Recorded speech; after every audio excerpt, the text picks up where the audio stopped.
राधे राधे दोस्तों, हमारे चैनल में आप सभी का स्वागत है। दोस्तों, आज हम पुरुषोत्तम मास की कथा अध्याय 5वां सुनेंगे। चलिए कथा शुरू करते हैं। जय श्री कृष्ण, राधे राधे। भगवान श्री हरि नारायण की कृपा आप पे और आपके पूरे परिवार पर बनी रहे। प्रिय भक्तों, आज आप अधिक मास यानी पुरुषोत्तम मास की कथा अध्याय 5वां का अध्ययन करेंगे। उससे पहले हम सभी मिलकर पुरुषोत्तम भगवान की स्तुति करें। श्री ब्रह्मा कृतम पुरुषोत्तम स्तुति ही। श्री ब्रह्मा जी बोले, जो वेद शास्त्र विज्ञान और कर्मों के निधि हैं, उन ओंकार प्रतिपाल परमेश्वर को मेरा बार बार नमस्कार है। समस्त विद्याओं को धारण करने वाले वाणीपति भगवान को प्रणाम है। अचिंत्य एवं सर्वज्ञ परमेश्वर को नित्य बारंबार नमस्कार है। महाबाहु अधोक्षजा, आप निराकार एवं यज्ञ स्वरूप हैं। आप ही सामूर्तिम सदा सर्वरूपधारी हैं। हे अच्युत, आप सर्व ज्ञानमय हैं। आप सबके हृदय में ज्ञान रूप में विराजमान हैं। देव देव, आप मुझे सब प्रकार का ज्ञान दीजिए। आपको बारंबार नमस्कार है। इति श्री नरसिंह पुराण ब्रह्माकृतम पुरुषोत्तम स्तुति है। अब आप सभी आज के पुरुषोत्तम मास महात्म्य की कथा का 5वां अध्याय सुनिए। नारद जी बोले, हे महाभाग, हे तपोनिधि। इस प्रकार अधिमास के वचनों को सुनकर श्री हरि ने चरणों के आगे पड़े हुए अधिमास से क्या कहा। श्री नारायण बोले, हे पाप रहित, हे नारद, जो हरि ने मलमास के प्रति कहा वह हम कहते हैं, सुनो। हे मुनिश्रेष्ठ, आप जो सत्कथा हमसे पूछते हैं, आप धन्य हैं। श्री कृष्ण बोले, हे अर्जुन, वैकुंठ का वृत्तांत हम तुम्हारे सम्मुख कहते हैं, सुनो। मलमास के मूर्छित हो जाने पर हरि के नेत्र से संकेत पाए हुए गरुड़ मूर्छित मलमास को पंखा से हवा करने लगे। हवा लगने पर अधिमास उठकर फिर बोला, हे भिक्षु, यह मुझको नहीं रूझता है। अधिमास बोला, हे जगत को उत्पन्न करने वाले, हे विष्णु, हे जगत उत्पत्ति, मेरी रक्षा करो, रक्षा करो। हे नाथ, मुझ शरण आए कि आज कैसे उपेक्षा कर रहे हैं। इस प्रकार कहकर कांपते हुए घड़ी घड़ी विलाप करते हुए अधिमास से बैकुंठ में रहने वाली हरि बोली। श्री विष्णु बोले, उठो उठो, तुम्हारा कल्याण हो। हे वत्स, विषाद मत करो। हे निरीश्वर, तुम्हारा दुख मुझको दूर होता नहीं ज्ञात होता है। ऐसा कहकर प्रभु मन में सोचकर क्षण भर में उपाय निश्चय करके पुनः अधिमास से मधुसूदन बोले। श्री विष्णु बोले, हे वत्स, योगियों को जो भी दुर्लभ गोलोक है वहाँ मेरे साथ चलो, जहाँ भगवान श्री कृष्ण पुरुषोत्तम ईश्वर रहते हैं। गोपियों के समुदाय के मध्य में स्थित 2 भुजा वाले मुंडी को धारण किए हुए नवीन मेघ के समान श्याम लाल कमल के सदृश नेत्र वाले, चंद्रमा के समान अति सुंदर मुख वाले, करोड़ों कामदेव के लावण्य की मनोहर लीला के धाम, पीताम्बर धारण किए हुए, माला पहने, वनमाला से विभूषित, उत्तम रत्न भरण धारण किए हुए, प्रेम के भूषण भक्तों के ऊपर दया करने वाले, चंदन चर्चित सर्वांग, कस्तूरी और केसर से युक्त, वक्ष स्थल में श्री वस्त्र चिन्ह से सुशोभित, मणि से विराजित, श्रेष्ठ से श्रेष्ठ रत्नों के सार से रचित, करीट वाले, कुंडलों से प्रकाशमान, रत्नों के सिंहासन पर बैठे हुए, पार्षदों से घिरे हुए जो हैं वही पुराण पुरुषोत्तम पर ब्रह्मा है।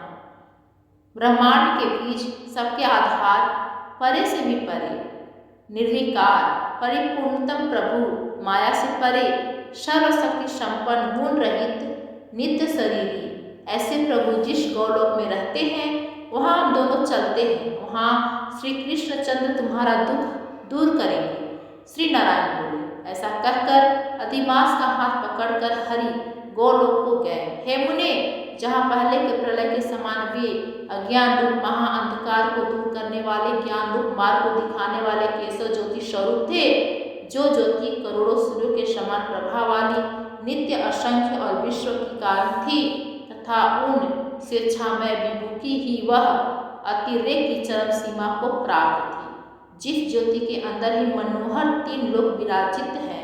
हे मुने, उसके ऊपर अविनाशी प्रब्रह्मा की तरह गोलोक विराजित है। 3 करोड़ योजना का चौतरफा जिसका विस्तार है और मंडलाकार जिसकी आकृति है। ललहाता वह साक्षात मूर्तिमान तेज का स्वरूप है, जिसकी भूमि रत्नमय है। योगियों द्वारा स्वप्न में भी जो अदृश्य है, परंतु जो विष्णु के भक्तों से गम और दृश्य है, ईश्वर ने योग द्वारा जिसे धारण कर रखा है, ऐसा उत्तम लोक अंतरिक्ष में स्थित है। व्याधि, बुढ़ापा, मृत्यु, शोक, भय आदि से रहित है। श्रेष्ठ रत्नों से भूषित, असंख्य मकानों से शोभित है। उस गोलोक के नीचे 50 करोड़ योजना के विस्तार से भीतर दाहिने बैकुंठ और बाएं उसी के समान मनोहर शिवलोक स्थित है। 1 करोड़ योजन विस्तार के मंडल का बैकुंठ शोभित है। वहाँ सुंदर पीताम्बरधारी वैष्णव रहते हैं। उस बैकुंठ के रहने वाले शंख, चक्र, गदा, पद धारण किए हुए लक्ष्मी के सही चतुर्भुज हैं। उस बैकुंठ में रहने वाली स्त्रियां बजते हुए नुपुर और करधनी धारण की हैं। सब लक्ष्मी के समान रूपवती हैं। गौलोक के बाएं तरफ जो शिवलोक है, उसका करोड़ योजना विस्तार है और वह प्रलय शून्य है। सृष्टि में पार्षदों से युक्त रहता है। बड़े भाग्यवान शंकर के गण जहाँ निवास करते हैं। शिवलोक में रहने वाले सब लोग सर्वांग भस्म धारण किए, नाग का योग पवित्र पहने रहते हैं। अर्धचंद्र जिनके मस्तक में शोभित है। त्रिशूल और पट्टिसधारी सब गंगा को धारण किए वीर हैं और सबके सब शंकर के समान जयशाली हैं। गौरलोक के अंदर अति सुंदर एक ज्योति है। वह ज्योति परम आनंद को देने वाले और बराबर परमानंद का कारण है। योगी लोग बराबर योग द्वारा ज्ञान चक्षु से आनंद जनक निराकार और पर से भी उसी ज्योति का ध्यान करते हैं। उस ज्योति के अंदर अत्यंत सुंदर एक रूप है, जो नील कमल के पत्तों के समान श्याम है।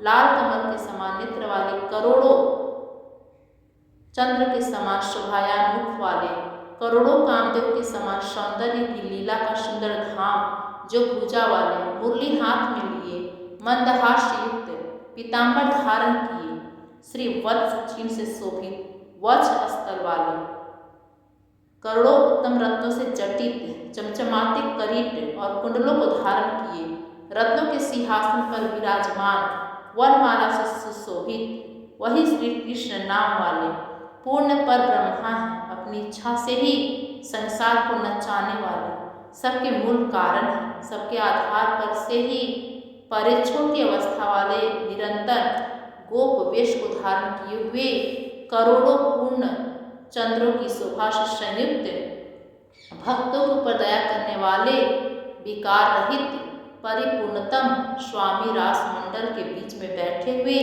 शांत स्वरूप रास के स्वामी, मंगल स्वरूप, मंगल करने के योग्य, समस्त मंगलों के मंगल, परमानंद के राजा, सत्य रूप, कभी भी नाश न होने वाले, विकार रहित, समस्त सिद्धियों के स्वामी, संपूर्ण सिद्धि के स्वरूप, अशेष सिद्धियों के दाता, माया से रहित, ईश्वर नर गुण रहित, नित्य शरीरी, आदि पुरुष, अव्यक्त अनेक हैं। नाम जिनके अनेकों द्वारा स्तुति किए जाने वाले, नित्य स्वतंत्र, अद्वितीय शांत स्वरूप, भक्तों को शांति देने में परायण ऐसे परमात्मा के स्वरूप को शांति प्रिय, शांत और शांति परायण जो विष्णु भक्त हैं, वे ध्यान करते हैं। इस प्रकार के स्वरूप वाले भगवान कहे जाने वाले वही एक आनंद कंद श्री कृष्ण चंद्र हैं। श्री नारायण बोले। ऐसा कहकर भगवान सत्व स्वरूप विष्णु अधिमास को साथ लेकर शीघ्र ही पर ब्रह्मायुक्त गौलोक में पहुंचे। सुत जी बोले। ऐसा कहकर सत्क्रिया ग्रहण किए हुए नारायण मुनि के चुप हो जाने पर आनंद सागर पुरुषोत्तम से विविध प्रकार की नई कथाओं को सुनने की इच्छा रखने वाले नारद मुनि उत्कंठा पूर्वक बोले। और नारद जी क्या बोले, यह आप कल के अध्याय में सुनिएगा। अब आपको ठाकुर जी के भक्त का एक प्रेरक प्रसंग सुना रहे हैं। प्रिय भक्तों, भगवान की कथाओं को सुनना, उनकी लीलाओं को सुनना ऐसा है जैसे आत्मा को स्नान कराना। जिस प्रकार शरीर को रोज पानी की जरूरत होती है, वैसे ही आत्मा को शुद्ध रखने के लिए, भगवान से जुड़े रहने के लिए रोज भगवान के सच्चे भक्तों की कथाओं की जरूरत होती है। जब हम श्रद्धा से कथा सुनते हैं तो मन के पाप धीरे धीरे धुल जाते हैं। हमारा मन धीरे धीरे संसार के मोह से हटकर भक्ति के मार्ग पर चलने लगता है। कहा गया है कि जहाँ कथा होती है वहाँ स्वयं भगवान वास करते हैं। इसलिए हर बार जब आप कथा सुनते हैं तो समझ लीजिए कि भगवान स्वयं आपके पास विराजमान है। कथा सुनने से केवल सुख नहीं मिलता बल्कि संकट के समय भगवान का आशीर्वाद भी साथ रहता है। और जब जीवन में कठिनाई आती है तो वही कथा की याद, वही भगवान का नाम हमें संभाल लेता है, हमें गिरने से बचा लेता है। ऐसे भक्तों रोज थोड़ा समय निकालिए भगवान की लीलाओं को सुनिए, क्योंकि हर कथा आपके जीवन में भक्ति, शांति और आनंद का नया दीप जलाती है। मैं पूरे पुरुषोत्तम मास में आपके लिए भगवान की लीलाओं की, भक्ति की कथाएं रोज आपको सुनाऊंगी, तो आप इन्हें जरूर सुना करें। भगवान के भक्तों को परम शांति और कृपा पाने से पहले थोड़ी परीक्षा से गुजरना पड़ता है, और जब वह परीक्षा पूरी हो जाती है तब भगवान स्वयं अपने भक्त का हाथ पकड़ लेते हैं, उसे वहाँ पहुँचाते हैं जहाँ से कभी गिरा नहीं सकता। तो आज की हमारी कथा भी प्रभु श्री हरि नारायण की ऐसी ही अनन्य भक्त की है। सुबह की पहली किरणें गांव के छोटे से घर की खिड़की से अंदर झांक रही थी। रसोई से धुएं की हल्की लहरें उठ रही थी और रोटी के सीखने की महक पूरे आंगन में फैल गई थी। गीता अपने छोटे से घर में बड़े मन से काम कर रही थी। उसकी आंखों में सादगी थी, चेहरे पर संतोष की झलक और होठों पर हर वक्त भगवान का नाम। वह चूल्हे पर रोटी सेकते हुए धीरे धीरे गा रही थी, गोविंद बोलो हरि गोपाल बोलो, गोपाल बोलो हरि गोविंद बोलो। उसका बेटा पास ही बैठा था, लगभग 8 साल का प्यारा सा बच्चा, जो अपने पुराने स्लेट पर कुछ लिखने की कोशिश कर रहा था। बीच बीच में वह अपनी माँ की ओर देखता, मुस्कुराता और कहता, माँ पिताजी कब आएंगे? आपने कहा था इस महीने छुट्टी मिल जाएगी। गीता मुस्कुराई, बेटे के बालों पर हाथ फेरते हुए बोली, बेटा धैर्य रखो, जो भगवान पर भरोसा रखता है उसे कभी निराशा नहीं मिलती। तुम्हारे पिताजी भी तो भगवान का नाम लेकर गए थे ना, तो भगवान जरूर उनकी राह आसान करेंगे। आंगन में तुलसी का चौरा था, उस पर जल चढ़ाने के बाद गीता ने दीप जलाया और हाथ जोड़कर प्रार्थना की, हे नारायण, मेरे घर को सुख शांति देना, मेरे पति की रक्षा करना और मेरे बेटे के जीवन में उजाला करना। फिर वह रोज की तरह गांव के मंदिर में चली गई। रास्ते में कई और स्त्रियां भी थीं, कोई सिर पर पूजा की टोकरी लिए, कोई फूल लेकर, और सबकी जुबान पर एक ही नाम, हरि हरि हरि।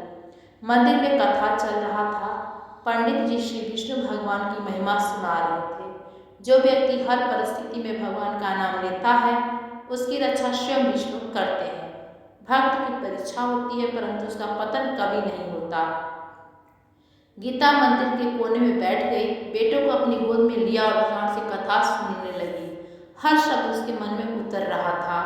कथा के अंत में जब पंडित जी ने कहा कि सच्चा भक्त वही है जो सुख दुख दोनों में समान भाव रखे, तो गीता के चेहरे पर एक संतोष भरी मुस्कान थी। उसने मन ही मन सोचा कि अगर कभी मेरे जीवन में भी कठिन समय आया तो मैं भगवान पर विश्वास नहीं छोड़ूंगी। शाम को जब वह घर लौटी तो बेटे ने फिर वही सवाल किया, माँ क्या भगवान हमारी सुनेंगे? गीता ने मुस्कुराते हुए कहा, बिल्कुल बेटा, भगवान सुनते हैं पर सही समय पर फल देते हैं। हमें बस विश्वास रखना चाहिए। दिन बीतते गए। हर शुक्रवार को गीता व्रत रखती, कथा सुनते भगवान विष्णु की मूर्ति के सामने दीपक जलाकर कहती, हे नारायण, जो कुछ भी है आपकी कृपा से है, लेकिन जीवन में हर भक्ति के साथ परीक्षा भी आती है। एक दिन जब गीता तुलसी को जल दे रही थी, अचानक पड़ोस की सुनीता दौड़ते हुई आई और बोली, गीता जल्दी आओ, तुम्हारे पति की तबीयत खराब हो गई है। शहर से फोन आया है, वो बहुत बीमार है। गीता का हाथ कांप गया, कलश गिरते गिरते बच गया। उसने तुरंत भगवान की मूर्ति की ओर देखा, हे प्रभु, ये कैसी परीक्षा है मेरी। आंखों से आंसू बहे, लेकिन अगले ही क्षण उसने बेटे को गले लगाया और बोली, बेटा डरना नहीं, भगवान हम बड़े दयालु हैं, जब तक हम उन पर भरोसा रखेंगे सब अच्छा होगा। वह रोज भगवान के सामने बैठकर रोती भी थी पर विश्वास नहीं तोड़ा। दिन रात आरती करती, कथा सुनती और कहती, हे विष्णु भगवान, मेरे पति को ठीक कर दो, मैं आपकी शरण में हूँ। गाँव की औरतें कहती कि कितना गीता इतना दुख सह रही हो, फिर भी तुम्हारे चेहरे पर संतोष क्यों है? गीता मुस्कुराती और कहती, क्योंकि मैं जानती हूँ भगवान मेरी परीक्षा ले रहे हैं और अंत में भलाई भी करेंगे। कुछ दिन बाद फिर खबर आई कि तुम्हारे पति की तबीयत थोड़ी सुधरी है, लेकिन उन्हें नौकरी से निकाल दिया गया है। गीता सुनकर थोड़ी देर के लिए चुप हो गई। बेटे ने पूछा, माँ क्या होगा? गीता ने आंसू पोंछते हुए कहा, बेटा भगवान ने जीवन दिया है, यही सबसे बड़ी बात है। नौकरी फिर मिल जाएगी लेकिन जान नहीं मिलती। वह फिर से तुलसी चौरे के पास बैठी दिया जलाए बोली, हे प्रभु, आपने मेरा आधा संकट दूर कर दिया, बाकी भी दूर कर देना। उस रात गीता देर तक मंदिर में बैठी रही। सब लोग घर चले गए पर वह वहीं बैठी रही। उसने हाथ जोड़कर कहा, हे विष्णु भगवान, अगर यह आपकी परीक्षा है तो मुझे शक्ति दीजिए इसे पार करने की। आकाश में जैसे हल्की सी रोशनी चमकी, मंदिर का दीपक झिलमिलाया और गीता के मन में शांति उतर आई। वो घर लौटी, बेटे को गले लगाया और मन ही मन बोली, अब जो होगा अच्छा ही होगा। भक्त बंधु दिन बीतते जा रहे थे। गीता के मन में बस एक ही बात थी, हे भगवान, मेरे पति को सुरक्षित घर पहुंचा देना। हर सुबह वह तुलसी के चौरे पर दीप जलाती, मंत्र बोलती, ओम नमो भगवते वासुदेवाय। फिर मंदिर जाकर भजन गाती, कथा सुनती, श्रद्धा से भगवान विष्णु की मूर्ति के सामने माथा टेकती। एक दिन सुबह मंदिर से लौटते वक्त गांव के पंडित जी ने उससे कहा, गीता बेटी, सुना है तुम्हारे पति बीमार है? गीता ने सिर झुकाया, हाँ पंडित जी, भगवान की कृपा से थोड़े बेहतर हैं। पंडित जी ने मुस्कुरा कर कहा, मत डरना बेटी, भगवान सच्चे भक्त की परीक्षा लेते हैं, दंड नहीं देते। जिस घर में सच्ची भक्ति होती है वहाँ भगवान स्वयं निवास करते हैं, बस विश्वास बनाए रखना। गीता ने सिर झुकाकर कहा, जी पंडित जी, मैं विश्वास नहीं तोड़ूंगी। उस रात गीता देर तक जागती रही। चूल्हे की आग बुझ चुकी थी, आग में चांदनी फैली थी। बेटा उसकी गोद में सो गया था पर उसकी आंखों में नींद नहीं थी। वो सोच रही थी, कैसे होंगे वो, अकेले होंगे, बीमार होंगे, कौन देखता होगा उनका ख्याल। वो खुद से बात करती, भगवान, आपने ही तो कहा है कि जो आपका नाम लेता है उसकी आप रक्षा स्वयं करते हैं। तो अब आप मेरी विनती सुनिए। धीरे से वह उठी, तुलसी के पास गई, दीपक जलाए और बोली, हे विष्णु भगवान, अगर मेरी भक्ति सच्ची है तो मेरे पति को स्वस्थ कीजिए। मैं आपको नहीं छोड़ूंगी, चाहे कुछ भी हो जाए। 3 दिन बाद गांव के दरवाजे पर डाकिया फिर आया। उसने गीता को चिट्ठी दी। कांपते हाथों से उसने लिफाफा खोला। उसमें लिखा था, गीता, मैं घर लौट रहा हूँ, मुझे नौकरी से निकाल दिया गया है, शरीर कमजोर है, पर तुम्हारी याद और भगवान का नाम सहारा है। गीता ने पत्र को छाती से लगाया, आंसू आंखों से बहे, हे प्रभु, आपने मेरी सुन ली। वो घर आ रहे हैं, भले नौकरी गई हो लेकिन वह लौट तो रहे हैं। बेटा भाग कर आया, माँ, पिताजी आ रहे हैं। गीता ने मुस्कुरा कर कहा, हाँ बेटा, भगवान विष्णु की कृपा से। फिर उसने बेटे को सीने लगाया, कहा, देखो, जब मन सच्चा हो तो भगवान देर करते हैं, अंधेर नहीं। कुछ दिन बाद एक शाम गांव के रास्ते पर एक कमजोर थका हुआ आदमी धीरे धीरे चलता हुआ दिखाई दिया। कपड़े मैले थे, चेहरा सूखा पर आंखों में जीवन की लौ थी। वह गीता का पति था। दरवाजे पर पहुंचते ही उसने आवाज दी, गीता, गीता। जो रसोई में थी दौड़कर बाहर आई। उसे देखते ही आंसू छलक पड़े। उसने पैर छूने की कोशिश की पर गीता ने उसे गले लगा लिया। आप आ गए, देखिए भगवान ने आपकी रक्षा की। पति बोला, हाँ गीता, लेकिन शरीर अब साथ नहीं दे रहा, सब खत्म हो गया। नौकरी गई, तन कमजोर है, मन टूटा हुआ है। गीता ने मुस्कुराते हुए कहा, कुछ भी खत्म नहीं हुआ है, जब तक भगवान हमारे साथ हैं सब शुरू हो सकता है। वो तुरंत पानी लाई, पैर धोए, खाना परोसा और बोली, आप आराम कीजिए, बाकी सब भगवान पर छोड़ दीजिए। पति ने थके स्वर में कहा, गीता, तुम अभी भगवान पर इतना भरोसा रखती हो? गीता ने शांत भाव से कहा, भगवान पर भरोसा ही तो जीवन की ताकत है, अगर उन्हें छोड़ दूंगी तो जीऊंगी कैसे। उस रात गीता ने अपने पति के सिर पर हाथ रखा और धीरे धीरे भगवान का भजन गाने लगी। श्री हरि कृष्ण नारायण, तू ही मेरा जीवन सहारा है। पति की आंखें भर आई। गीता, मैं भाग्यशाली हूँ कि मुझे तुम जैसी पत्नी मिली। शायद तुम्हारी भक्ति मुझे जिंदा यहाँ तक ले आई है। अगले कुछ दिन तक वह पति की सेवा में लगी रही और सदी देती, घर शुभ बनाती, मंदिर जाते, पति के नाम से दीपक जलाती। गांव की औरतें कहती, गीता, तो तुम्हारा पति घर आ गया लेकिन नौकरी चली गई, कैसे चलेगा घर? गीता मुस्कुराती और कहती, जैसे अब तक चला है, भगवान के भरोसे। धीरे धीरे रातें और लंबी होती जा रही थी। पति की हालत में हल्का सुधार था पर मन में उदासी। एक रात जब सब सो चुके थे, गीता तुलसी के चौरे के पास बैठी थी। हवा ठंडी थी, दीपक झिलमिला रहा था। वो मन ही मन भगवान से कह रही थी, हे विष्णु भगवान, आप साक्षी हैं मेरी भक्ति के। मैं आपसे कुछ नहीं मांगती, बस मेरे पति को श्वास दे दो, मेरे बेटे के चेहरे की मुस्कान ला दो, बस यही वरदान चाहिए। उसकी आंखों से आंसू टपक पड़े और उसी क्षण दीपक की लौ तेजी से चलने लगी। थकान से गीता वहीं तुलसी के पास झपकी ले बैठी। तभी उसे एक सपना आया। एक दिव्य प्रकाश उसके सामने फैला हुआ था। उस प्रकाश के बीच से भगवान विष्णु प्रकट हुए। शंख चक्र गदा पद धारण किए हुए, चेहरे पर सौम्यता और नेत्रों में करुणा। गीता घबरा कर बोली, प्रभु आप? भगवान मुस्कुराए और बोले, गीता, तुम्हारी भक्ति ने हमें प्रसन्न किया है। तुमने कठिन समय में भी विश्वास नहीं छोड़ा। यह तुम्हारी परीक्षा थी और तुमने उसे पार किया। तुम्हारे पति स्वस्थ होंगे और तुम्हारे घर में फिर से सुख लौटेगा। गीता रो पड़ी। प्रभु क्या सचमुच? भगवान बोले, हाँ गीता, कल जब सूरज उगेगा तुम्हारा हर अंधकार मिट जाएगा। गीता ने हाथ जोड़कर कहा, प्रभु मैं सदा आपकी शरण में रहूंगी। प्रकाश धीरे धीरे मिट गया। सुबह जब वह जगी तो उसका दिल धड़क रहा था। उसने तुरंत तुलसी को जल चढ़ाया, बेटे को उठा कहा, आज कुछ अच्छा होने वाला है बेटा। बेटा मुस्कुराया, क्या माँ? भगवान विष्णु ने वचन दिया है। हंसते हुए उसने कहा। इतने में दरवाजे से किसी के कदमों की आहट आई। उसने देखा उसका पति जो कल तक बिस्तर से उठ नहीं पा रहा था, अब खुद चलकर मंदिर से लौट रहा है। गीता हैरान रह गई। उसके चेहरे पर आंसू बह निकले। आप मंदिर कब गए? पति मुस्कुराया और गीता, आज सुबह अचानक लगा जैसे किसी ने मेरे शरीर में नई शक्ति भर दी हो। मैं मंदिर गया और उन्हें धन्यवाद दिया। गीता ने तुरंत कहा, देखा मैंने कहा था ना, भगवान सभी भक्त की सुनते हैं। पति बोला, सच में गीता, आज मैं समझ गया कि तुम्हारी भक्ति ने ही यह चमत्कार किया है। बेटा खुशी से चिल्लाया, पिताजी ठीक हो गए। उसने पूरा घर भक्ति और उल्लास से भर गया। गीता ने भगवान की मूर्ति के सामने फूल चढ़ाया, मिठाई बांटी, कहा, धन्यवाद प्रभु, आपने मेरा विश्वास टूटने नहीं दिया। दोपहर को पति मंदिर से लौटते समय रास्ते में गांव के सेठ से मिला। सेठ ने उसे देखा और कहा, अरे तुम तो बहुत समय बाद दिखे, सुना था बीमार हो गए थे। पति ने कहा, हाँ सेठ जी, अब भगवान की कृपा से ठीक हूँ। सेठ ने कहा, मेरी दुकान पर एक भरोसेमंद आदमी की जरूरत है, क्या तुम काम करोगे? पति आश्चर्यचकित होकर बोला, सेठ जी अभी तो घर चलकर सोच लूंगा।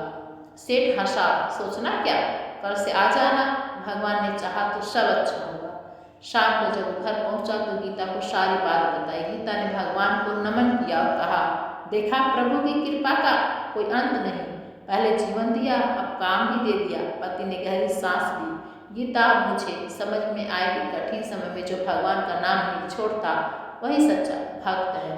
मैंने पहले विश्वास खो दिया था, लेकिन अब नहीं। गीता मुस्कुराई, प्रभु हमेशा पास होते हैं, बस हम उन्हें पहचान नहीं पाते। उस रात घर में शांति थी, हवा में सच्चे विश्वास की खुशबू थी। गीता, उसका बेटा और पति तीनों मंदिर के आंगन में बैठे भजन गा रहे थे। हरि नाम की ज्योति जले मन मंदिर में और ऐसा लग रहा था जैसे स्वयं भगवान विष्णु आकाश से मुस्कुराकर उन्हें देख रहे हों। भक्त बंधुओं, सुबह का समय था, हवा में हल्की ठंडक थी। घर के आगे में तुलसी का पौधा मंद मंद झूम रहा था। गीता ने तुलसी के आगे दीपक जलाया, भगवान विष्णु का नाम लिया और उसकी आंखों में खुशी के आंसू छलक पड़े। उसने कहा, मैंने तो बस भगवान को सच्चे मन से पुकारा था, बाकी उसने ही सब किया। उस रात जब पूरा घर सो गया, सीता आग में तुलसी के पास बैठी रही। चांदनी उसकी आंखों में चमक रही थी। उसके मन ही मन कहा, हे प्रभु, आपने मुझे जो कुछ भी दिया मैं उसकी आभारी हूँ। आपने मेरी परीक्षा ली पर मुझे कभी अकेला नहीं छोड़ा। धीरे धीरे सब कुछ सामान्य हो गया।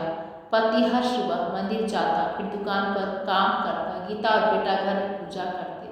शाम को जब पति लौटता तो सब मिलकर भगवान की कथा सुनते। गांव के लोग भी गीता की कहानी सुनकर प्रेरित हुए। एक दिन पड़ोसी महिला ये बोली, गीता बहन, मैंने सुना है तुम्हारे घर भगवान ने चमत्कार किया है, कैसे हुआ यह सब? गीता ने नम्रता से कहा, भगवान तब परीक्षा लेते हैं जब हमें खुद पर भरोसा नहीं रहता। अगर उस समय सब टूट जाए तो संकट बढ़ जाता है, और अगर विश्वास रखें तो ही वही संकट वरदान बन जाता है। धीरे धीरे गांव में गीता की कथा प्रसिद्ध हो गई। सब कहते जिसके घर में इतनी श्रद्धा विश्वास हो वहाँ भगवान स्वयं रहते हैं। कभी कभी गीता सोचती अगर उस समय वह दुख में रोकर हार कर मान लेती तो शायद आज परिवार टूट गया होता, पर उसने जो किया वह सच्ची भक्ति थी। एक शाम गीता, उसका पति और बेटा सब मंदिर गए। आरती के बाद पुजारी ने कहा, आज जो भी यहाँ आया है उसके जीवन में सुख और समृद्धि आएगी। गीता ने भगवान विष्णु की मूर्ति के सामने सिर झुकाया और बोली, हे प्रभु, जैसे आपने मेरा घर संवार दिया वैसे ही हर भक्त का घर रोशनी से भर दीजिए। वापस लौटते समय रास्ते में वही सेठ मिले जिन्होंने पति को नौकरी दी थी। उन्होंने कहा, भाई साहब, आपने बहुत ईमानदारी से काम किया है। आज से आप दुकान का पूरा हिसाब संभालें, मैं आपको साझेदार बना रहा हूँ। पति ने आश्चर्य से कहा, पर मैं तो बस एक नौकर था। सेठ बोले, नहीं, अब आप मेरे अपने हैं। आपकी सच्चाई और निष्ठा ने मेरा दिल जीत लिया है। यह सुनकर गीता की आंखें भर आई। उसने भगवान की ओर मन ही मन धन्यवाद किया। हे प्रभु, आपने तो हमें उससे भी अधिक दे दिया जितना हमने मांगा था। अब गीता का घर खुशियों से भर गया। सुबह तुलसी के आगे दीपक जलता, भगवान विष्णु की आरती गूंजती और हर शाम गीता अपने परिवार के साथ कथा सुनती। उसका बेटा बड़ा हो गया था, पढ़ाई में तेज था और हमेशा कहता, माँ, मैं भी बड़ा होकर सबको भगवान की कहानियाँ सुनाऊंगा जैसे आप सुनाती हैं। गीता मुस्कुरा देती, हाँ बेटा, भगवान की कथा सुनना सबसे बड़ा पुण्य की बात है। जो सुनता है उसका मन पवित्र होता है और जो दूसरों को सुनाता है वह खुद भगवान का दूत बन जाता है। वर्षों बाद जब गीता और उसका पति बूढ़े हो गए तब भी उनका जीवन वैसे ही था, सादगी, भक्ति और संतोष से भरा हुआ। गांव में जब भी कोई संकट में होता तो गीता कहती, डरना मत, भगवान सब देख रहे हैं, बस हमारी परीक्षा लेते हैं। अगर दिल सच्चा है तो अंत भला ही होता है। और सचमुच भगवान विष्णु की कृपा उस परिवार पर सदा बनी रही। आखिर में गीता ने अपने बेटे से कहा, बेटा, याद रखना, जीवन में चाहे जितनी कठिनाई आए, भक्ति का दीपक कभी बुझने मत देना, क्योंकि जब दीपक जलता है तो अंधेरा खुद भाग जाता है। बेटा बोला, माँ, मैं वचन देता हूँ कि कभी भी भगवान का नाम लेना नहीं छोड़ूंगा। गीता मुस्कुराई, बस यही तो जीवन की सच्चाई है, भक्ति और विश्वास। अगर यह दो चीजें दिल में है तो कोई तूफान भी तुम्हें गिरा नहीं सकता। और उस रात जब आकाश में अनगिनत तारे चमक रहे थे, गीता ने आकाश की ओर देखा और बोली, हे प्रभु, आपने मुझे सिखाया कि सच्ची भक्ति वही है जो कठिनाइयों में भी आगे रहती है। आज मेरा परिवार सुखी है, यह सब आपकी कृपा है। धीरे धीरे पृष्ठभूमि में मंदिर की घंटियां बजने लगी, आरती की ध्वनि गूंजने लगी। ओम जय विष्णुदेव हरि, भक्तजनों के संकट हरि। गीता ने आंखें बंद कर ली। उसकी आत्मा पूर्ण शांति में थी, क्योंकि उसने जान लिया था कि जब हृदय में भक्ति का दीप जलता है तब भगवान विष्णु स्वयं उसके घर का पहरा देते हैं। प्यारे भक्त बंधु, कभी कभी भगवान हमारी जिंदगी में ऐसी परिस्थितियां लाते हैं जिन्हें देखकर मन डर जाता है, टूट जाता है। हमें लगता है कि अब सब खत्म हो गया, लेकिन यही तो भगवान की लीला होती है। वह अपने सच्चे भक्तों की परीक्षा लेते हैं ताकि दुनिया को दिखा सके कि सच्ची भक्ति कैसी होती है। गीता की तरह अगर मन में विश्वास हो तो कोई भी अंधेरा ज़्यादा देर तक टिक नहीं सकता। उसने अपने पति की बीमारी में भी भगवान का नाम नहीं छोड़ा, उल्टा पहले से ज़्यादा भक्ति की, क्योंकि उसे भरोसा था अगर भगवान पर विश्वास है तो हर दुख का अंत सुख में होगा। जीवन में जब मुश्किलें आए तो यह याद रखना बंद हो, भगवान हमें सजा देने नहीं बल्कि हमें ऊंचा उठाने आते हैं। वह हमारी आस्था की परीक्षा लेते हैं ताकि हम भीतर से और मजबूत बन सके। जब तक मन में भक्ति की लौ जलती रहती है तब तक कोई भी तूफान उस प्रकाश को बुझा नहीं सकता। भक्ति का मतलब सिर्फ मंदिर जाना या दीप जलाना नहीं, भक्ति का मतलब है हर परिस्थिति में भगवान पर विश्वास रखना। जब सब साथ छोड़ दे तब भी मन में यह कहना, हे प्रभु, मैं जानता हूँ आप मेरे साथ हैं। और बस यही भावना, यही अटूट विश्वास जीवन को चमत्कारों से भर देता है। जिस प्रकार भगवान विष्णु ने गीता के जीवन में चमत्कार किया, वैसे ही जब कोई सच्चे मन से भगवान का नाम लेता है तो उसके जीवन में भी एक नया दिन, ऐसा चमत्कार जरूर होता है जो उसके सारे दुख मिटा देता है। इसलिए मेरे प्यारे भक्तों, भक्ति को जीवन का हिस्सा बनाइए। रोज कुछ पल भगवान के नाम में बिताइए, कथा सुनिए, ध्यान लगाइए, क्योंकि जब मन में शांत होता है तभी भगवान का वास होता है। प्रिय भक्त, अब आप सभी सुनिए श्रीमद् भगवद गीता के 4थे अध्याय का महात्म्य।